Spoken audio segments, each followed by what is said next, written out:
Guys, কেমন আছেন সবাই? আশা করছি প্রত্যেকেই ভালো আছেন। আজকের ঘটনা কি? ঘটনা তেমন কিছু না গাইস। আজকের এই ভিডিওতে আমরা দেখতে চলেছি হচ্ছে র্যাঙ্কিং এন্টারটেইনমেন্ট ইউটিউব চ্যানেলের অভিনেতা অভিনেত্রীদের প্রথম নাটক দেখতে কেমন ছিল। আমি শুধু তোমাকে viewers. Thank you so much. Welcome so much.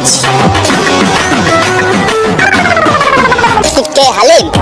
Halim গাড়িটা খোলো, আমি এখন যাব। কি আর হালিম? আমার নাম রানা। কি রানা? কিন্তু আমার ড্রাইভারের নাম তো হালিম। ছোট নামটা সামলাই কথা কইও। তাদের প্রথম নাটক কি বর্তমান নাটকের স্টাইলের সাথে মিলে? সবার ভেতর কি ছিল সেই প্রথম নাটকের অভিনয়ের উত্তেজনা, নাকি ছিল একটু মজার পরিস্থিতি যা দেখার পর আমার মতো আপনিও চমকে উঠবেন? তো চলুন দেখে আসা যাক তাদের প্রথম নাটকের এক্সপেরিয়েন্স। তো ভিডিওটি শুরু করার আগে ছোট্ট একটি রিকোয়েস্ট, যারা এখনো আমাদের চ্যানেলটিকে সাবস্ক্রাইব করেনি তারা দয়া করে সাবস্ক্রাইব করে দিবেন। তো আমাদের লিস্টের 11 নম্বরে থাকছে তামিম খন্দকার। তামিম মূলত প্র্যাঙ্কিং টিমের শুরু থেকেই সাথে ছিল। তার প্রথম অভিনয়ের যাত্রা শুরু হয় মূলত একটি শর্ট ফিল্ম দিয়ে, যার নাম ছিল ব্যাটম্যান। ব্যাটম্যান হয় অফিসারের জায়গায় আছে, আমরা ব্যাটম্যান ব্যাটম্যান ব্যাটম্যান কোন ব্যাটম্যান? ওই যে দেশবাসীতে বানিয়েছে ব্যাটম্যান, ওই ব্যাটম্যান। ও ইয়ে দেশবাসীতে। দেখতেই পাচ্ছেন তামিমকে এখানে কতটুকু পিচ্ছি দেখা যাচ্ছে। এরপর তিনি প্র্যাঙ্কিং টিমের একাধারে অনেকগুলো শর্ট ফিল্মে অভিনয় করার পর সর্বশেষ স্কুল গ্যাং ওয়েব সিরিজের মাধ্যমে ব্যাপক জনপ্রিয়তা অর্জন করেন। গাইস, এরপরে 10 নম্বরে থাকছে শাইলা সাথী। তিনি মূলত লেডি হিটলার নামক একটি ছোট্ট শর্ট ফিল্ম দিয়ে তার অভিনয়ের যাত্রা শুরু করেন। দেখো, ঢাকায় বাড়ি গাড়ি না থাকলে আমার পক্ষে তোমাকে বিয়ে করা সম্ভব না।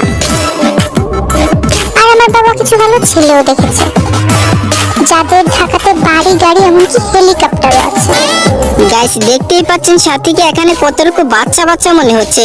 এরপরে তিনি একাধারে অনেকগুলো শর্ট ফিল্মে অভিনয় করার পর স্কুল গ্যাং ধারাবাহিক নাটকের মাধ্যমে ব্যাপক জনপ্রিয়তা অর্জন করেন। তো সাথী অভিনীত জনপ্রিয় কয়েকটি নাটকের নাম হচ্ছে ভাই বোন, একমাত্র মেয়ে, কাজের মেয়ে, কুটিপতি। তো গাইস, এরপরে 9 নম্বরে থাকছে রাফসান ইমতিয়াজ শান্ত। তিনি রেডিও আরজের পাশাপাশি একজন অভিনেতা, তবে তার অভিনীত প্রথম নাটক ছিল অভিনেতা শামীম হাসান সরকারের সাথে। গাইস, এই নাটকের ফুটেজ আমরা কোথাও খুঁজে পাইনি, তবে তার প্র্যাঙ্কিং এ অভিনয়ের যাত্রা শুরু হয় স্কুল গ্যাং নাটক দিয়ে। আপনি আমাকে দেখে হাত বাড়ালেন, আমি তো পুরো ক্রাশ খেয়ে গেছি। আপনার হাত ধরার জন্য প্রাণ ভরে ছুটতেছিলাম, আর আপনি কিনা হিরোকে ফেলে একটা ভিলেনের হাত ধরে তাকে টেনে তুলে নিলেন। যেখানে তিনি সাংবাদিক চরিত্রে অভিনয় করে দর্শকের মনে আকর্ষণ তৈরি করেছেন। তার অভিনীত বেস্ট কয়েকটি নাটকের নাম হচ্ছে খাতনাতে তোমাকে দাওয়াত, বিয়ে বাড়ি, শুভ বিবাহ ও 90s পোলাপান ওয়েব সিরিজ। গাইস, এরপরে 8 নম্বরে থাকছে নাজিয়া বর্ষা। তার অভিনয়ের যাত্রা খুবই অল্প সময়ের ভিতরে। তার অভিনীত প্রথম নাটক ছিল প্রত্যয় হিরণের সাথে সেই গল্পটা। আপনি হাত এমন করে কি থামাচ্ছেন? আমি কি কোনো চলন্ত বাস নাকি যে আমাকে হাত দিয়ে থামাচ্ছেন? না না, মানে আপনি এগুলো কি? দেখতেই পাচ্ছেন এটি ছিল নাজিয়া বর্ষার প্রথম নাটক, তবে স্কুল গ্যাং ওয়েব সিরিজের মাধ্যমে তিনি তুমুল জনপ্রিয়তা অর্জন করেন। আমরা 5 জন আর ও একা। ও কি করবে আমাদের সাথে? আর স্কুলের ভিতর তো আমাদের সাথে কিছু করতে পারবে না। বর্তমানে তিনি পারিবারিক কারণে অভিনয় থেকে দূরে আছেন, তবে মিডিয়াগুলোতে তার নিত্য নতুন টিকটক ভিডিওগুলো দেখা যায়।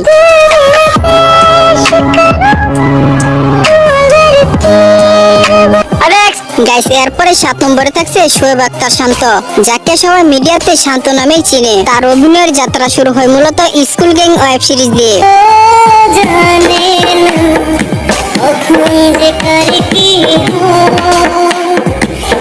এরপর তিনি একাধারে অনেকগুলো সিঙ্গেল নাটকে অভিনয় করে দর্শকের কাছে জনপ্রিয় হয়ে উঠেছেন। তো তার অভিনীত বেস্ট কয়েকটি নাটকের নাম হচ্ছে বিয়ান যখন কাঁচামরিচ, বিয়ান সাহেব বড়ই ফাজিল, ময়না। তো গাইস, এরপরে 6 নম্বরে থাকছে লামহান শো। লামহার অভিনয় যাত্রাটা শুরু হয় মূলত গগন সাকিবের গানের মিউজিক ভিডিওর মাধ্যমে।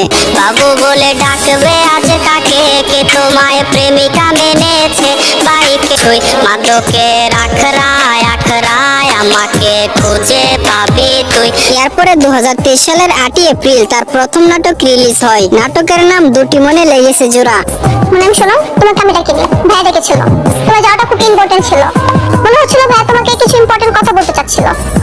এটি ছিল লামহার প্রথম নাটক। এরপরে তিনি বিভিন্ন সিঙ্গেল নাটক এবং ওয়েব সিরিজে অভিনয় করে দর্শকের কাছে তুমুল জনপ্রিয় হয়ে উঠেছেন। তার অভিনীত বেস্ট নাটকের নাম হচ্ছে সুন্দরীর রসের হাড়ি, বিয়ান সাহেব বড়ই ফাজিল। গাইস, এরপরে 5 নম্বরে থাকছে নুসরাত জাহান স্পৃহা। তার অভিনয়ের যাত্রা শুরু হয় মূলত রিদ মাজার নামক একটি ছোট্ট শর্ট ফিল্ম দিয়ে। আচ্ছা, তোমার পুরো নাম কি? নুসরাত জাহান খুশি, নাজমিতা। মাঝারুল ইসলাম আপন।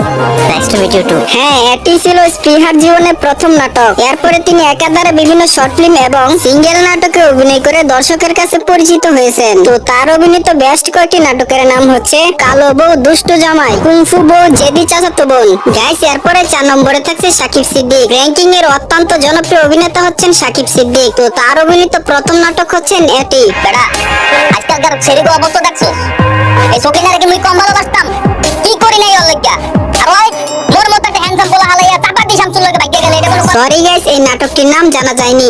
আপনারা যারা এই নাটকের নাম জানেন তারা প্লিজ কমেন্ট বক্সে লিখে যাবেন। যাই হোক, তিনি প্র্যাঙ্কিং এর অভিনয়ের যাত্রা শুরু করেন হ্যালো বিয়ানচার ধারাবাহিক ওয়েব সিরিজের মাধ্যমে। ভাইয়া আসলেই তো বুড়ি। তো ভাইয়া পরের কোনো ছোট বন্টন নেই? এরপরে তিনি স্কুল গ্যাং, 90s প্লাপার, শুভ বিবাহ ছাড়াও, বাঁচবো না তোকে ছাড়া, দুনিয়ার টাকার গোলাম, তুমি ছাড়া আমি, বউ শাশুড়ি প্রেগনেন্ট ইত্যাদি নাটকের মাধ্যমে দর্শকের কাছে তুমুল জনপ্রিয় হয়ে উঠেছেন। যাই হোক গাইস, এরপরে 3 নম্বরে থাকছে আরোহী মিম। বর্তমানে ইয়াং জেনারেশনের ক্রাশ আরোহী মিম। তার প্রথম নাটক দেখার পর আপনিও চমকে উঠবেন। তার প্রথম নাটকের নাম ছিল ইঞ্চি ইঞ্চি প্রেম। আমি শুধু তোমাকে viewers thank you so much. Welcome so much. ওইটা কে? কে আবার? আমার গার্লফ্রেন্ড। দেখতে পাচ্ছেন আরোহীকে এখানে কতটুকু পিচ্ছি দেখা যাচ্ছে। অল্প কয়েক মিনিটের অভিনয়ে তার অভিনয়ের যাত্রা শুরু হয়। এরপরে স্কুল গ্যাং এর মতো ওয়েব সিরিজ দিয়ে তার জনপ্রিয়তা বৃদ্ধি পায়। এরপরে কাজের মেয়ে, রাজরানী, ছেলেটি সবার ক্রাশ ইত্যাদি ধারাবাহিক এবং সিঙ্গেল নাটকে অভিনয় করে বর্তমানে তিনি র্যাঙ্কিং এর সিনিয়র অভিনেত্রী হয়ে উঠেছেন। গাইস, এরপরে 2 নম্বরে থাকছে মিরাজ খান। র্যাঙ্কিং এর পুরনো ও অতি চেনা মুখ হচ্ছেন মিরাজ খান। তো তার প্রথম নাটকটি ছিল আরোহী মিমের সাথে। নাটকের নাম টিনেজ লাভ। না মানে তোমাদের পাশে আমার ভাই আছে না? ভাইয়াকে খুঁজতে আসছিলাম। ভাইয়া তো আসে নাই, আর ভাইয়াকে খুঁজতে আসছো নাকি অন্য কাউকে? অন্য কাউকে মানে? দেখতেই পাচ্ছেন মিরাজকে এখানে কতটুকু বাচ্চা বয়সী দেখা যাচ্ছে। এরপরে একাধারে বিভিন্ন শর্ট ফিল্ম এবং ধারাবাহিক নাটকে অভিনয় করেন মিরাজ খান। সর্বশেষ তিনি স্কুল গ্যাং নাটকের মাধ্যমে জনপ্রিয়তার শীর্ষে চলে আসেন। তার অভিনীত সর্বোচ্চ ভিউ পাওয়া নাটক হচ্ছে কাজের মেয়ে, রাজরানী, যেটা ইউটিউব ইতিহাসে ভিউজের তুলনায় 2 নম্বরে রয়েছেন। যাই হোক গাইস, এরপরে সর্বশেষ নাম্বার 1 লিস্টে থাকছে নির্জন নাহুয়েল। তিনি কোনো প্র্যাঙ্কিং এর অভিনেতা নয়, তবুও তাকে এই লিস্টে রাখার একটি মেইন কারণ রয়েছে। কারণ প্র্যাঙ্কিং এর অভিনেত্রীদের সাথে তার বেশ কিছু কাজ দেখা যায়। তো তার অভিনীত প্রথম শর্ট ফিল্ম ছিল একগুচ্ছ গোলাপ।